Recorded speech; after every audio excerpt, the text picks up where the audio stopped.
Some people change the world and you never learn their name. They don't build a platform. They don't demand a spotlight. They don't even seem to want credit. They just stay close.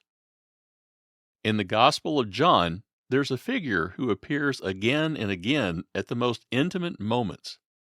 At the table, at the cross, at the empty tomb. And John never names him. He simply calls him the disciple whom Jesus loved. I'm Brent, and this is episode 76 of the Bible Unplugged. This is part 7 and the final episode in our Hidden Heroes of Holy Week series.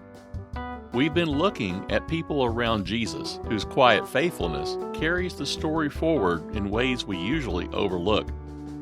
Today, we're looking at the beloved disciple, the unnamed witness in John's Gospel, and why his anonymity might be part of the message. If you want to follow along, check the show notes at powerloveandmiracles.com. When you read the Gospel of John, you notice something strange if you're paying attention. John names a lot of people: Peter, Andrew, Philip, Nathanael, Thomas, Mary, Martha, Lazarus, Judas, Pilate, and Caiaphas. But when it comes to the one who seems closest to Jesus in the narrative, John avoids using the name. Instead, he uses a description: the disciple whom Jesus loved. This disciple is John the Apostle, writing in a humble, indirect way. John wants you to focus less on identity and more on intimacy. Less on who he is and more on how close he is. And that raises a question. Why would the gospel keep this disciple anonymous? John could have easily used his own name, but he doesn't. And I think the reason is spiritual. There are some important scenes where this disciple shows up. The first scene is in the Gospel of John, chapter 13. This is the Last Supper, the night Jesus is betrayed. John chapter 13, verse 23 says, "One of his disciples, whom Jesus loved, was reclining at Jesus' side." In that culture, people didn't sit in chairs at a table. They reclined around a low table leaning on one arm. So this disciple is positioned close enough to speak quietly, close enough for a private conversation. When Jesus announces that one of them will betray him, Peter gestures to this disciple to ask who it is. And the beloved disciple asks Jesus directly. He, leaning back as he was on Jesus' breast, asked him, "Lord, who is it?" The phrase is close. It's relational. It's the posture of trust. And here's what's hidden. The beloved disciple is not portrayed as loud or bold. He's portrayed as close. In this series, we've seen different kinds of courage. The women who stayed, Joseph stepping forward, Nicodemus growing slowly, Mary in grief, Thomas in doubt, and Peter in failure. Now we see a different kind, the courage of intimacy, the quiet bravery of staying close to Jesus when everything is about to fall apart. In John chapter 18, something quiet but important happens. As Jesus is led into the high priest's courtyard, Peter follows, along with someone John only calls another disciple. John never names him. This disciple is known to the high priest. He gains access to the courtyard. He even helps Peter get inside. Many have long believed this unnamed disciple is John himself. And if that's true, notice what John does. He tells the story of Peter's denial from the perspective of someone who stayed close and never once draws attention to himself. Peter's failure is named. John's faithfulness is not. That isn't accidental. John is showing us a kind of discipleship that doesn't need recognition to be real. It shows faithfulness that stays near, faithfulness that opens doors for others, faithfulness that remains unnamed and content to be so. The next scene is at the cross. While others are hiding, John tells us the beloved disciple is near the cross. The Gospel of John chapter 19 verses 26 and 27 say, "When Jesus therefore saw his mother and the disciple whom he loved standing there, he said to his mother, 'Woman, behold your son.' Then he said to the disciple, 'Behold your mother.' From that hour the disciple took her to his own home." This is another hidden hero's moment. The disciple doesn't speak. He doesn't intervene. He simply remains present, close enough to receive responsibility. Jesus, in the middle of crucifixion, ensures that Mary will be cared for, and that care is entrusted to the beloved disciple. What does that tell us? It tells us Jesus trusted him, not because he was the most impressive, but because he was there. This disciple becomes a bridge between Jesus and the vulnerable, between the cross and home, between tragedy and continued care. And that's not glamorous, but it is holy.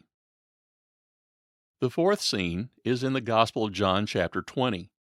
Mary Magdalene reports the stone was rolled away from the tomb. Peter and the other disciple run. John tells us the other disciple, the beloved disciple, runs faster and arrives first. But he doesn't go in. He stoops and looks. Peter arrives and, in his usual style, goes in immediately. John chapter 20 verse 8 says, "So then the other disciple who came first to the tomb also entered in, and he saw and believed." Then John adds, "For as yet they didn't know the scripture, that he must rise from the dead." That's interesting. He may simply believe that Mary is correct, Jesus isn't there. Possibly he believes without fully understanding the implications of Jesus being alive. Some people need full explanations before they can believe. Belief sometimes develops slowly, especially in times of grief and loss. Others see a sign and belief ignites, even if it's still forming. And again, notice, the beloved disciple doesn't become the center of the story. He doesn't claim a vision. He doesn't claim special revelation. He simply witnesses and believes. The last scene comes from the Gospel of John, chapter 21. After Peter's restoration, Jesus tells Peter something about his future. Then Peter turns and sees the disciple whom Jesus loved following them. Peter asks Jesus, "Lord, what about this man?" And Jesus gives one of the most direct leadership corrections in the Gospels. "If I desire that he stay until I come, what is that to you? You follow me."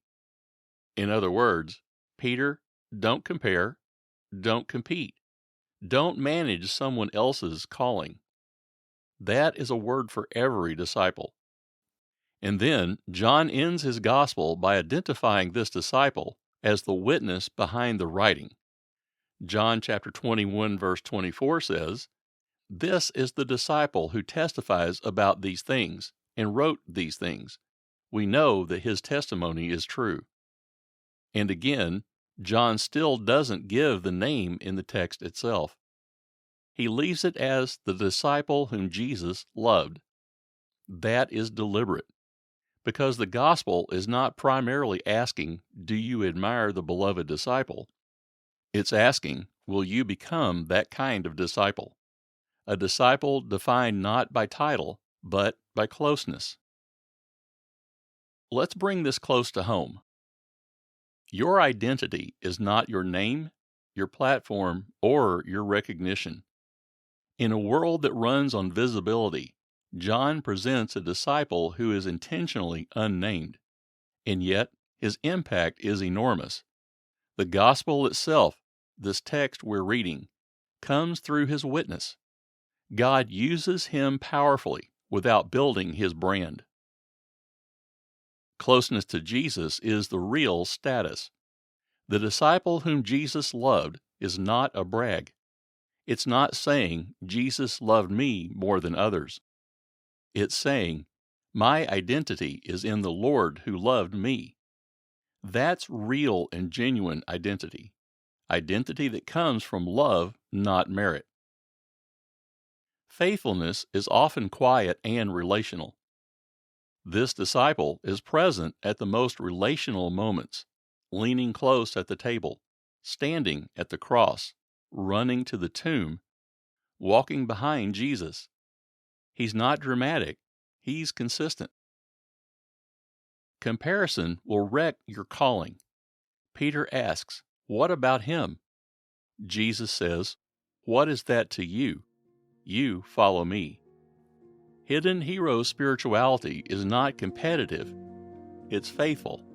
It's focused.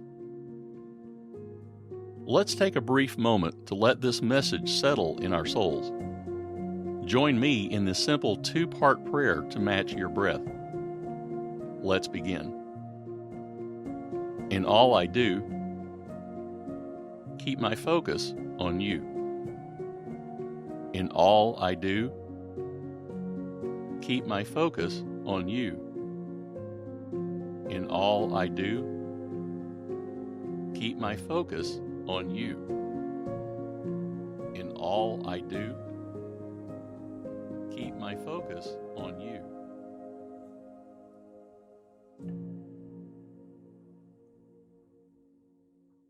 Carry this prayer with you as you go about your week. There are some important takeaways to carry with you. You live from being loved by Jesus, not by what you can do. Not striving, not proving, not performing. Just being loved. Anonymous faithfulness is still powerful. God sees what people don't. Recognition and acclaim often diminish the feeling of having followed God's will. John tells us that anonymity leads to a stronger feeling of fulfillment. Your calling is to follow Jesus, not measure others. What is that to you? You follow me. That sentence alone can reshape a life. Too often, we compare ourselves to others and believe we don't measure up. Your life, your calling, and your value is in what God sees in you. No comparisons are needed. I have a challenge for you this week. Do one act of faithful service that no one knows about. No announcement, no social media post, no credit, just love.